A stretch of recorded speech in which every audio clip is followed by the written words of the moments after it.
Hey guys, Robert and Ingrid here, and we're about to go see Argylle.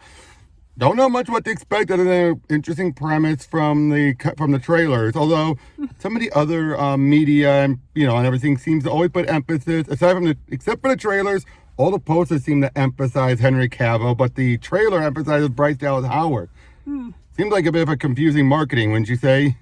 But yeah, what are you expecting? I am here for the screwball premise of a writer who just so happened to write a story that coincided with an actual, real life conspiracy and all of the chaos that comes from getting swept up in that. Also, it has a cat, and anyone who knows me knows I love cats. Oh, really? Huh? I always thought trouble would have been a dead giveaway. Yep. Well, it's Matthew Vaughn. I like his stuff. He's done Kingsman. He did the first X-Men First Class movie and the first Kick-Ass movie, so I know what to expect from him, and he's been a type of director whose style I really like. So we'll find out. See you guys then. Hey guys, we gotta sing it, and it's good. It's good. It's real good. It is a really good, very imaginative. Yeah, it's a very unique spy movie. Definitely. If you're in this for Henry Cavill, you're gonna be disappointed. But if you're in this for a really unique take on a spy movie, then you're going to be in for a fun ride. Yep, definitely. And if you're a Bryce Dallas Howard fan, which I am, you will love this as well. And Sam Rockwell was being very different here than usual. Usually he's a comedic guy, like he was in Iron Man 2. Remember the bad guy in Iron Man 2? Oh, yeah. Like, I don't speak freaking Russian. But here, okay, let's start from the beginning. Argylle, when we're introduced, is a fictional spy. Yeah, he's kind of like a James Bond-alike kind of character. Which is, you do know that Cavill always was been talked about fan preference to be the next Bond. He was in the running for Casino Royale. Would have been perfect. Yeah. But here, I'm not saying this convinced me that he would have been Bond. I want to make that clear. Because we don't see enough of him.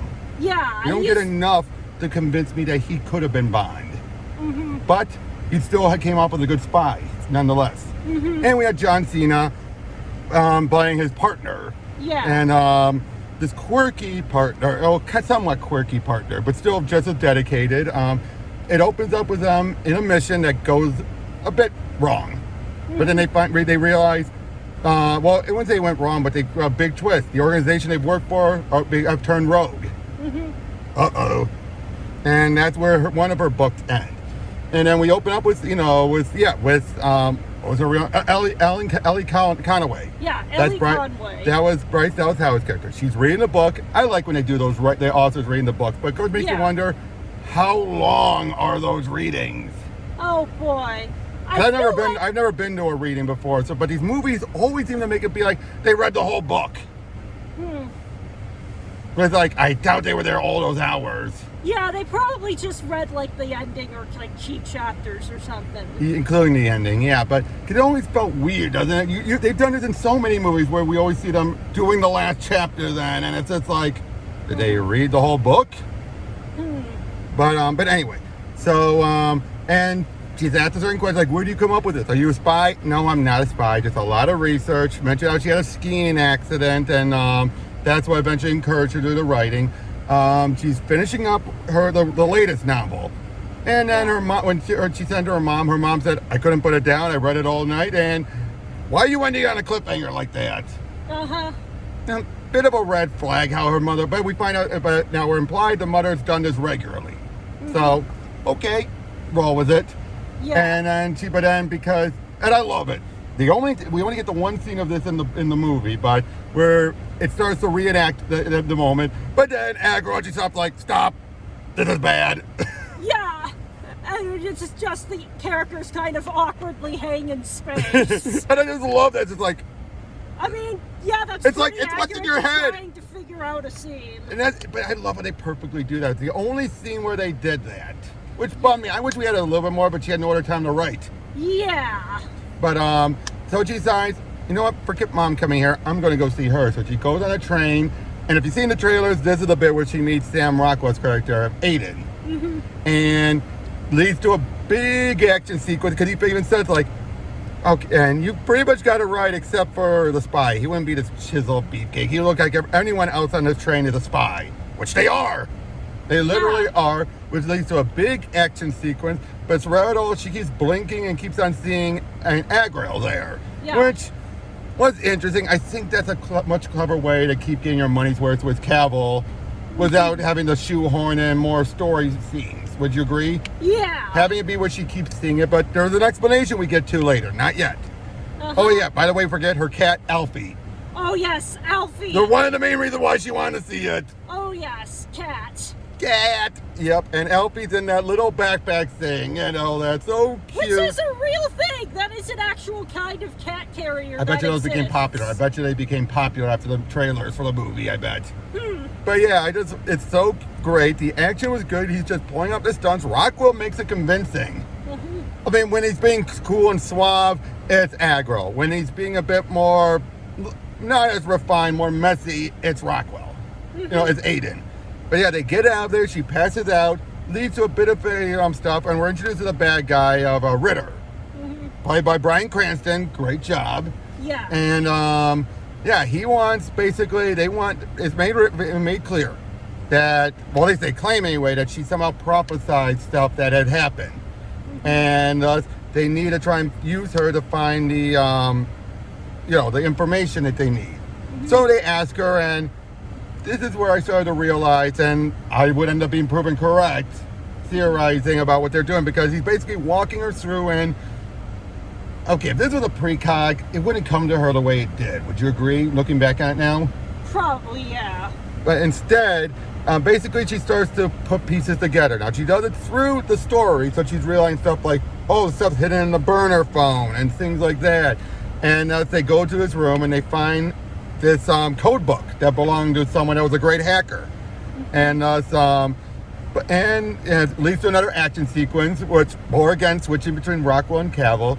But it starts to realize something is going on. You're like, she's starting to remember stuff, starting to act a bit more too into it.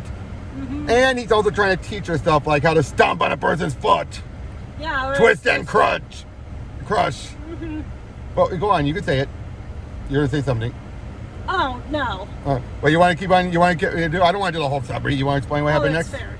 Yeah, after that, basically, they sort of realize there's a bunch of bad guys that are coming in, and he sort of explains that they're just going to keep on coming. We have to get out of here. And then she remembers that there's one of the things that was hidden under the floorboards. A boat key. Because she lives by the water. Yeah, and so they ended up going their way up to the roof. Where there's a convenient thing to put a metal beam on. Even I love how even like, that's convenient. Which it probably is, but yeah, it probably is. She's terrified of jumping, so what does he do? You trust Alfie, right? Yeah, and he drops Alfie down onto there, which is one of the trailer scenes. Yep. Which, I mean, I felt that along with her. Yep, like, no, but lands on his feet. Now, okay, the CGI cat was so painfully obvious. Can we acknowledge that? Yeah, that was pretty painfully obvious. Not just there, but some of the other scenes, whereas the CGI cat is so painfully obvious, but it turns out the real cat is Matthew Vaughn's cat. Which, I mean, I can respect that as me who shows off my cat every which where. Yep. But yeah, they get on the boat, they get out of there. Then leads to a little bit of a misunderstanding where Aiden contacts someone, and we don't know who it is yet. But he's saying, like, I want the Elly Conway dead, a bullet in her head, and all that. It's like, crap. But looking back, I gotta say, that's probably the weakest scene, I think. I think that was way too contrived. Yeah, that one was a little bit on the... Now, what we find out later, I get why he's saying it, but the phrasing is so painfully contrived to make her assume the worst. I feel like if they had said, I want Elly Conway erased, that would have been but a bullet in the head, I'm sorry. Yeah. But anyway, she then gets away, contacts her mom. Her mom and her dad show up, and we find out her dad is Ritter. Yeah, which is just like... That's when I was clinched. It's memory. What's it say right now? It's memory. She's not precog. It's repressed memories. And we find out, but first, Aiden shows up, and we find out, and then we find out both, Ritter and the mom is evil and suddenly British. Yes, and suddenly British. I just love that. My mom, who apparently he's British. Suddenly becomes British, and you shot her. And they have to leave the cat behind. Oh, but of course she wants answers. So she takes her to see Alfie, the former head of the CIA. Who did she name after the cat? It's like, she named the cat Alfie. Hey, it's a good name for a cool cat. Yeah, Sam Jackson. Sam Jackson is there. Oh, Catherine O'Hara's the mother, by the way, I should point out. She was great. She was great. But anyway, so he then reveals that first he starts to give these analogies about, he talks about why the wine tastes so good, the grapes, because of their environment. Then he mentions how, these things were lost and then they were found, about the past. It's like very on the nose, heavy-handed, but intentionally heavy-handed metaphors. And then he reveals, you were the spy. You were Agent Argylle, or Agent Ryan Kelly. Argylle. Yep. Argylle. Yeah. You get it? Agent Argylle. Yeah. And she's all like, BS, this is complete. I don't blame her. Yeah. But yeah. That seemed like a pretty natural reaction. And then he's like, fine, I am so fed up. You were a dog person. I am not a dog person. And then what does he do to make her realize something she can't refute? Tries to punch her, muscle memory kicks in, takes him down, and it's like, she can't deny it. Yep. When you go do something that just autopilot like that, you can't deny it. So she's like, tell me everything. And we find out something made her lose her memory. Now, basically what we find out overall is that, and we find out a little bit more later, she found the hacker, killed him, trying to keep everything under, under the radar. Yeah, because she was playing the role of a double agent. Exactly. Killed the guy, explosion happened, knocked her out, complete blank slate from that. The bad guys found her, and what it turns out, O'Hara's character is a mental studier, knows how to get into the mind. Utterly brainwashes her, convinces her, but does it in a way that they can slowly leak through her creative writing everything. Yeah. Which I called it. Yes, you definitely did call it. You get credit for that. Yep, because like I said, I was looking through it, just realized this is walking on steps through memory. This is not, you're a precog, what would you do? Would you agree with that? As you look through it, didn't it just feel too, especially when we had that one bit where they're trying to step by, it kept jumping where she's quoting Argylle and he's quoting Aided, or whatever John Cena's character was. They were just talking off each other. That was the tip off. But even then, she doesn't fully have her memories back. And they go to the secret keeper, and that's where it's revealed. They also reveal that one of the other agents that helped them, a further good man, future Steve Jobs, got shot and supposedly killed. And even he said, like, they didn't change that. They basically, everything you described of her was real. Given what happened to her, that's probably why they kept it, which makes sense from the bad guy's point of view. Character's dead. Let her keep that. And basically then they go there, and finally by that point she starts to embrace it. Memories start to slowly come back, enough for her to at least passively pull up the attitude at first. Then, you go ahead. I said a little more. You go ahead. Well, as she's getting this file, the keeper betrayed her. Yeah, the keeper betrayed her, and basically her mom. What's it say, mom? Well, mom in big air quotes shows up, abducts them, talks about everything, and tries to say, you still work for us. Yeah, they're basically trying to tap back into the programming or whatnot. But to a point. They're basically trying to say, remember, see, you killed him, meaning you still worked with us, clearly. And at first, you start to buy it. At first, to the point where she even shoots Aiden, which we're like, crap. Yeah. But something causes them to wake up. We don't know what yet. They did separate her. She said, but wait, I was going to bring her back in a later book. So, because she mentioned how a fan had written in with some way of bringing the character back with a crazy plot twist or whatever. And it's just like, no. But we knew right off the bat that was the real deal.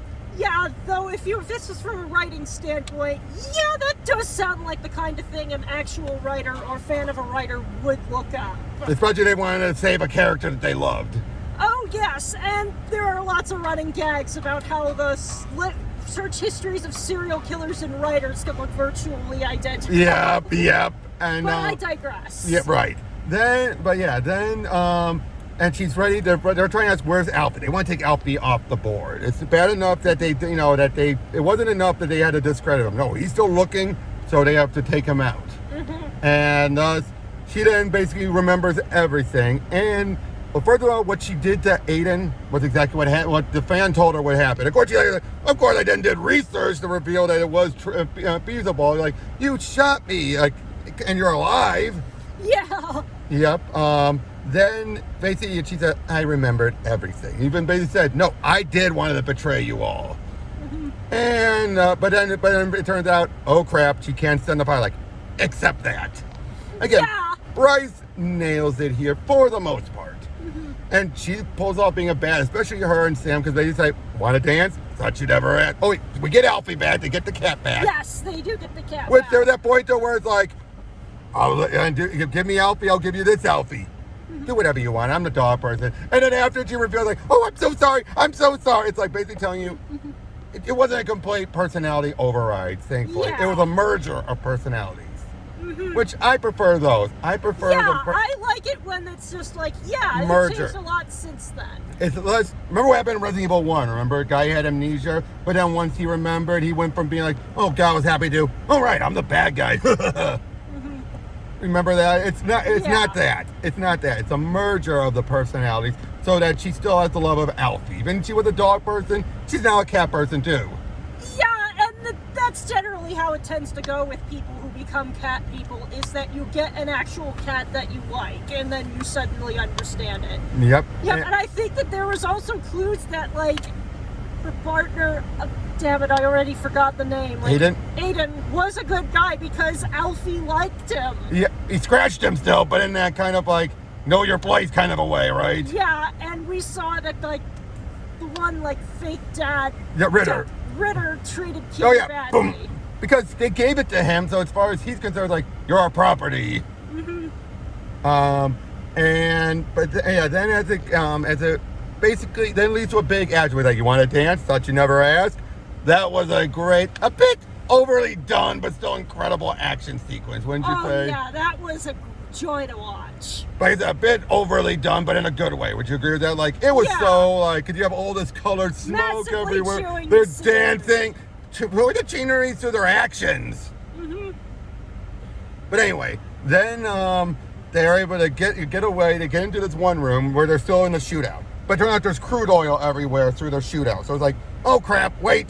And then they soon realize, there's too many of them, we're not going to make it. But then she realized, figure skating, was that real? Yeah, all that was real except for the accident. What did she do? Because there's crude oil everywhere. It's so slippery. She puts blades on. Now, I don't know if this was feasible. Yeah, this was one place where it's just like, you know what? Rule of cool, I'm letting it slide because it gave us a cool Because we can't get ice anywhere. We can't get ice anywhere. What's as slippery as ice? Crude oil. But yeah, it leads to a big action thing. And I'll be honest, that's the point where, as awesome as it was, now, of course, I'm pretty sure most of the worst Bryce's stump doubles, of course, but still, just something about it felt like Bryce pulled out being a badass, but physically felt like she's a few years too late, if you know what I mean. I'm not saying that in a bad way, but just something about it felt like that, you know what I'm saying, especially if they don't acknowledge anything about Kelly, when she's actually Kelly now, making a joke about, hey, you've been out of action for 5 years, you know. Nothing like that. I don't think that was meant to be intentional. Again, it's me being a guy, just something felt off, is what I'm saying. Because of how the dress showed her curves and everything. All right. Okay, just something about it, the way it was during that skate. Again, it was a great action sequence, but my mind was also because of the angles, looking at her butt and everything. It's just something about that felt a little off. I'm not saying that in a bad way. I'm not being a prude. Just you kind of get what I'm saying, or not really? If you're not really. I won't go further. This is definitely more a gender thing. I get it. Just something felt off. All right, but again, I'm not saying it's a bad way. I want to make that clear, right? I'm not saying this in a bad way. It's just something that stuck to me. All right. Anyway, she takes down the bad guys, and then they go in. They go into the mainframe. Ritter shows up, ready to shoot him. Because of course there's a secret passageway there. Of course there is. And they realize we need a retinal scan. What ends up happening? Well, just as he's about to shoot him, Argylle, who's Alfie. Alfie. Two A names. They're difficult. 3A names. 3A names. They're very easy to mix up if you're not. So yeah, thinking too Alfie hard. gets out and claws his eyes out. Yeah, which is like solves the problem of him shooting him, but now they can't get his eyes for a retinal scan. But they realize there's an alternative, which makes him go on up top.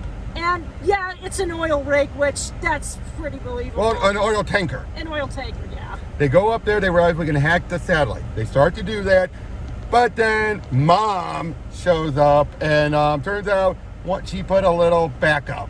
Yeah, she put like a little sleeper agent kind of thing. Where So long as she the music activates box it is with playing. a music box. Yep, and thus she starts to fight Aiden, and he's not going to stop it. There's a moment where there's a brief open, so it makes it clear she's not in control. Then she starts to fight, ready to take him out with the twist and crutch and everything. Oh boy, that went a little overly dramatic, wouldn't you say? Like, Yeah. and then Mom gets knocked out, or killed. They could never make that clear, by some other worker apparently, saving Aiden because she snaps out of it, and it turns out it's Kana. Yep, it's Kana. That's the girl from earlier. It turns out when you didn't email me back, I realized you truly did forget, so I decided to infiltrate. I'm like, makes sense. That does make sense. And then you showed up, so I realized now's the time.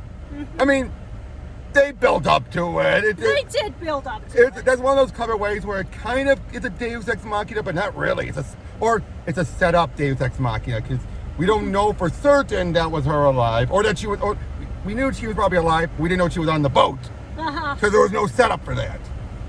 But that, but and all that. So they saved it. They send the information off to Alfie so he can take things down. They blow up the tanker. She writes the last novel, and everyone's having a happy ever after. Then we get the twist. A guy stands up, played by Henry Cavill, but with a different voice, saying, "I don't have a question, but I was wondering if you have a question for me." It's like, what? And even she's like. And then at the post credits, we see him in his life. Now, basically, okay, the post credit ended up being there was a novel that came out, which is basically a real life version of her first book. So it's basically, so we're seeing the adaptation of that. So I don't know if this confirms what we saw in in the ending. I don't know if they're connected or not. But the big question is, but apparently he's working with the Kingsmen. Yeah. Back to Kingsmen, those movies. But yeah, that twist of it, it's like, wait, is this a coincidence? Did he really exist? What's going on? It's really It's weird. kind of left as an open question. But overall, this was very clever. I mean, Yeah. Let's be honest, it being repressed memories made more sense than coincidental did. or predicting the future somehow. It made way more sense, and I mean, okay, I'll be honest, it is a little cliche. It is a little bit of a cliche of the amnesiac regain stuff, but they made it work well with the spy stuff here. Yeah, And- because it's just like they are in a profession where people would have vested interest in screwing with other people's memories, and it's just like stuff like that has been done before. MK Ultra. It's not like it's that far out of the realm of possibilities. There's at least some more rules about how this works compared to like how else the amnesia trope is kind of applied. Yeah, now I will say this. I was a little disappointed that Henry Cavill was just a figment of the imagination. I was hoping him to be the actual real spy, and somehow that they were connected. But find out that she was the real one, I still liked it. Bryce really sold it. Especially the constant switching, Yeah. Those moments of her being like, I'm completely scared shitless. Once she finally became Agent Kelly, it's like, okay, you know what? Why don't you just cut the bullshit and give me what I want, you bottom feeder? It's like, Yeah. that's when you're like, oh shit. Oh yeah. You know what I mean? Stuff like that. And then when she was under the mind control, that moment of like that moment when she broke up, but then Mom turned the music back on, like, it's like, oh crap. She really nailed that. Yeah. And everything was Alfie, and the chemistry with her and Sam Rockwell was very good. Oh yeah. I bought that the was romance. definitely something you could believe. Like, Especially when he went there dancing the first time, and he said like, we were together. That was the most painful. This was the most painful time in my life. Fighting because I love you. Basically, fighting his emotions, because he basically said the first time they met, he wanted to say, hey, we were together. You can't do that. As he even said earlier, she couldn't tell him too much. It might have been blocked off and lost forever. yeah. Which that's true, especially with brainwashing like that. It would basically could have sealed it off forever. Be like, nope, not real. But again, yeah, you go on. You say a bit more. I've been doing most of the talking. I've definitely vibed with this movie throughout the whole bit. It's like, I definitely found the writer persona very relatable in a lot of different ways. Yep. Yeah, it's just like, yep, I feel that mood. Yep. But then sort of like seeing all of the like different twists and turns, the stuff under the different layers of color.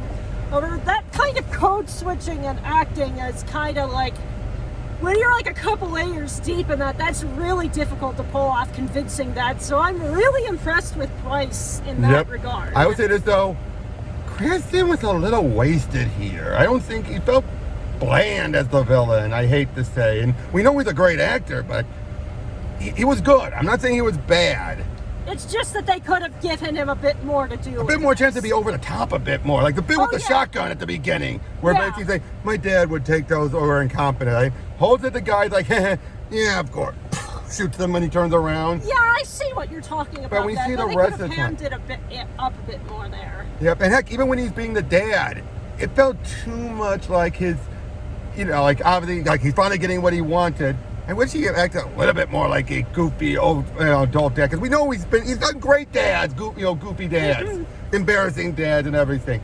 I wish we saw a little bit more of that, but you can still tell. At the same time, doing a great job of being this spy guy who's finally getting what he wants, but is trying to keep up with the, like his act. It's like, yes, yeah. Now O'Hara though nailed it. I think O'Hara was the better of the two. I really got to say. I'm not going to deny that. She was definitely the better of the two, because it felt like you felt the mastermind behind it. Oh yeah, definitely. With Cranston, not really. It felt more like now the two are a team, so it's not like one's over the other. But yet, it felt like she was the more competent of the two. I think it's because it helped that Cranston was just constantly just watching everything, all the incompetent stuff, and he's just like, "Are you good? Yeah," just yelling, not doing much until he finally go point the gun at them. It just felt like so much of this stuff. It's the fact that we're seeing this after years, like of them trying to get their plan into it. We're not seeing them at the peak of when she was in action. Yeah. So something just felt off about a lot of it, when it came to the bad guys themselves. Again, not saying it's bad, just felt off.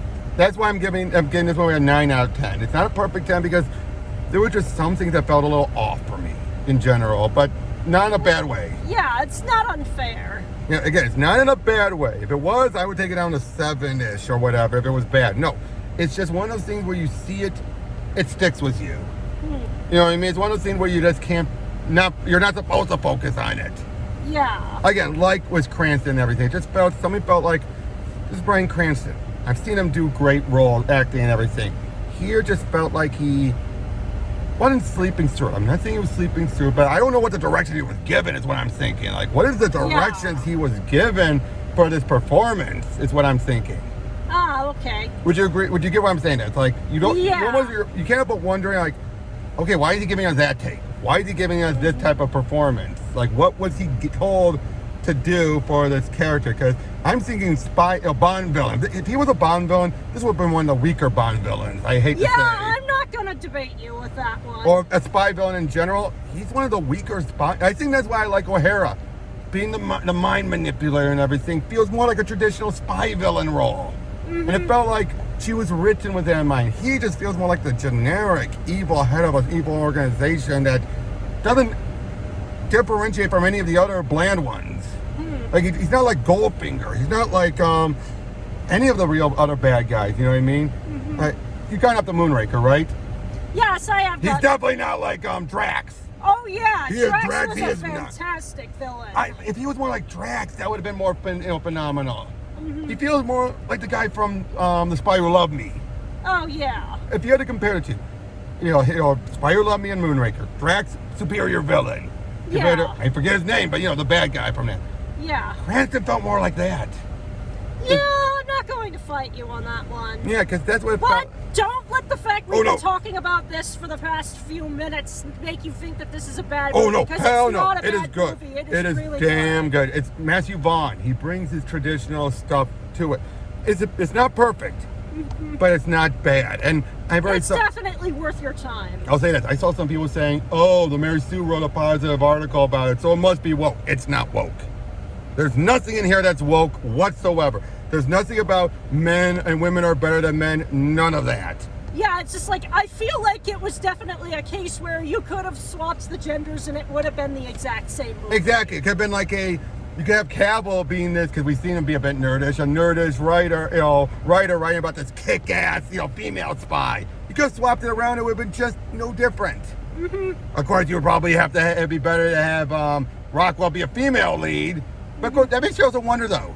We don't see it, but it's implied that as our Agent Kelly, she seduced women too. Given how some of the writing and everything, given how the Keeper was in both her story and in real life. So it makes, and given what she even implied, the Keeper even implied there was something between the two of them. Oh, yeah. So I'm like, That's interesting. yeah, that one. Did you catch that at all, or did I mention it, you're realizing it? I can see it. Yeah, because obviously in her writing, that was the Keeper. Completely different set of circumstances, but the same character. The same actress and everything. That was still my favorite bit still. That was still my favorite bit. Her trying to write out the scene, and it's just like, stop. This is crap. Having Cavill being the one saying that. Like, come on, Elly, you're better than this. And it just changes from the background to actual words being written, and then the words fall down. I know, it's just like, but that was probably the best bit, right? I wish there was more scenes like that, but the story didn't ask for it. Yeah. But yeah, seriously though, guys, go out and see it. Best movie of the year? No, I wouldn't go that far. But one of the most entertaining movies so far of the year. Yeah, definitely one of the higher points of entertainment. A good start. A good start, actually, for us, since technically... Wait. This is our... Yeah, first one, because we saw Godzilla before the end of the year, didn't we? Yeah, this is our first one of 2024. Yeah, so off to a great start. And yeah, just highly recommend it. Go out and see it. 9 out of 10. 9 out of 10.